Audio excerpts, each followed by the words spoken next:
We are making a short rib ragu with pasta that is going to knock your socks off. It is one of my favorite recipes when I want to elevate something just a little bit, like a pasta dish. If I'm having company, it's around the holiday season. It just feels really special. Short ribs to me are a pricier cut of meat, although you can definitely do this with a chuck roast cut into small pieces if you want to look for a budget-friendly option. But they were recently on a good special at my local ShopRite. So if you've got a local ShopRite near you, go check that out because I could not believe the price. Anyway, I wanted to share this recipe with you now because we are entering holiday season. We've got Friendsgiving, we've got all the things.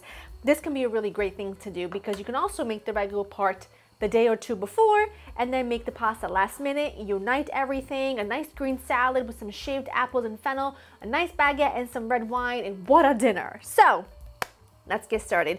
I've got my short ribs here. I love a short rib. It's got plenty of fat. It's gonna get really tender, really flavorful. There's a piece of celery there. Don't mind that. You want about 1.5 pounds worth. These two are super big. These are a little bit smaller, but all together about 1.5 pounds. The bone is gonna offer so much flavor to the sauce. It's just sensational. So we're gonna kind of do this, think like beef stew style, but it's gonna reduce, it's gonna get concentrated with flavor. It's just so good. You wanna make sure that your short ribs are well seasoned on every side because I want to create a really gorgeous crust on these. That's why I have my Dutch oven preheating with some oil. I like to usually season my plate when it comes to coating pieces of meat. I just find it to be so much easier. See? Like that. You don't necessarily have to brown or sear the bone side. I just like to sear all sides because you sear it, good flavor. Get those in there. And a crucial point here, I like to go sort of fat cap side down so it starts to render that fat. And then we can cook our mirepoix in there and be so good. Don't overcrowd your pan. If you have more than 4, do a couple of batches so that you sear, you don't steam. I'm gonna wash up and then we'll get started on dicing the mirepoix. We've got classic mirepoix. I already diced up or minced up some garlic. I'm going to finely chop onion, carrots, and celery. Very classic. We're not doing anything crazy, but you want everything to be nicely chopped so that it all cooks at the same time. I also have a little fresh thyme and rosemary. I'll add some fresh basil at the end. And all I'm gonna do right now is just chop it all up. I'm actually gonna use this bowl to collect it in. I want a nice fine chop because we are gonna puree some of it, but not all of it.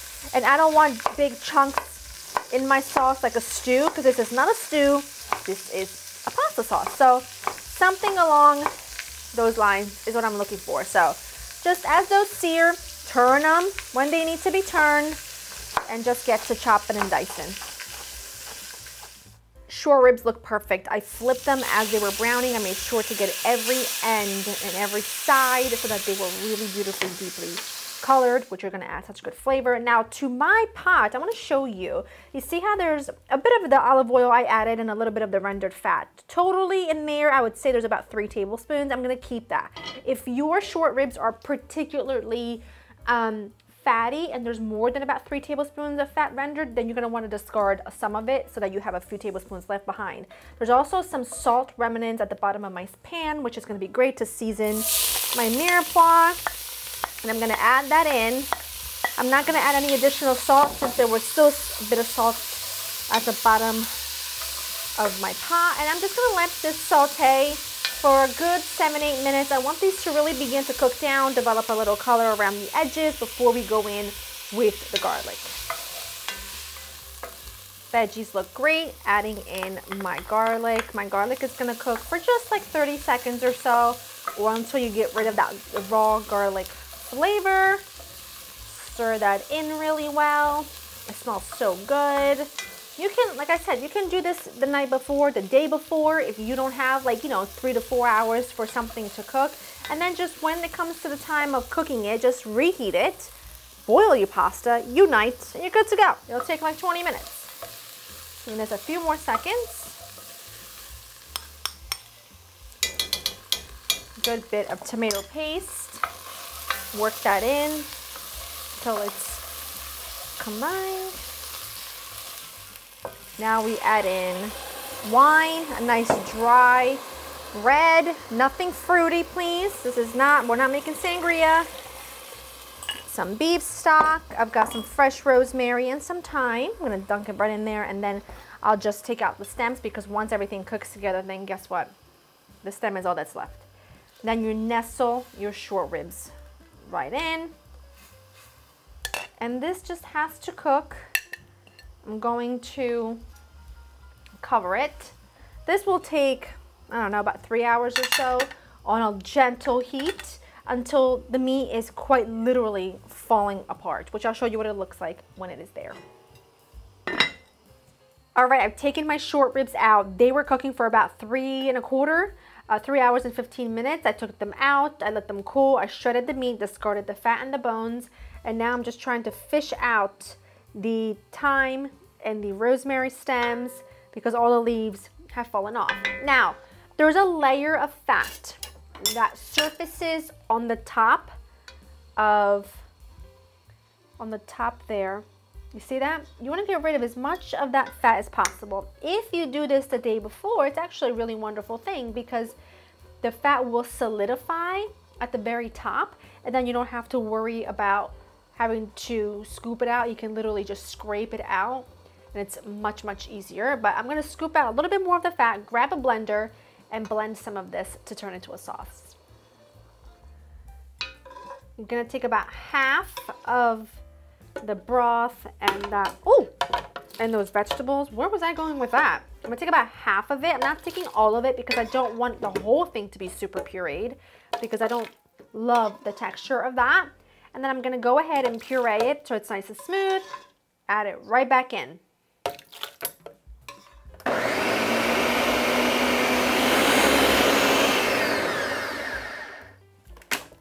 Yes.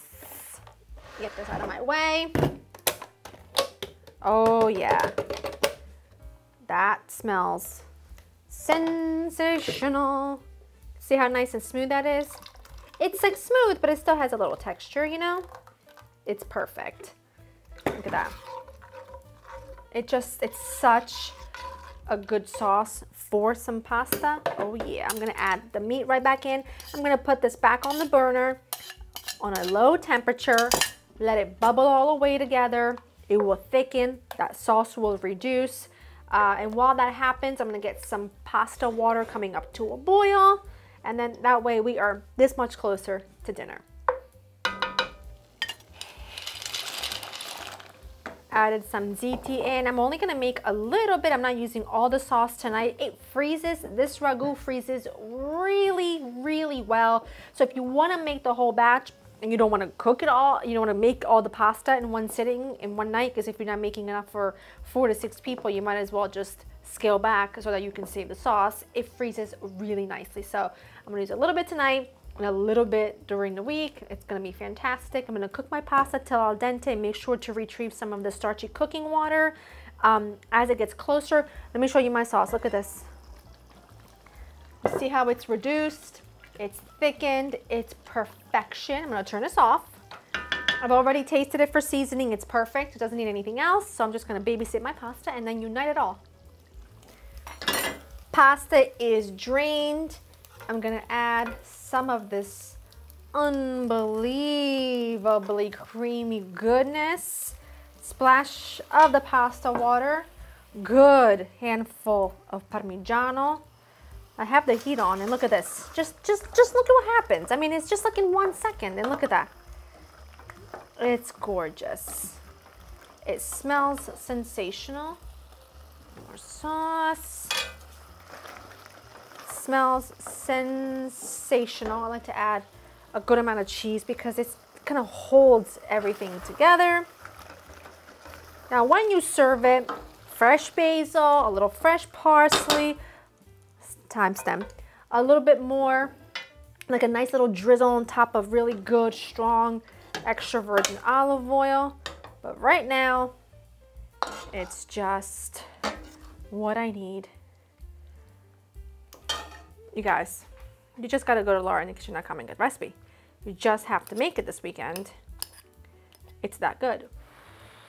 Be hot though.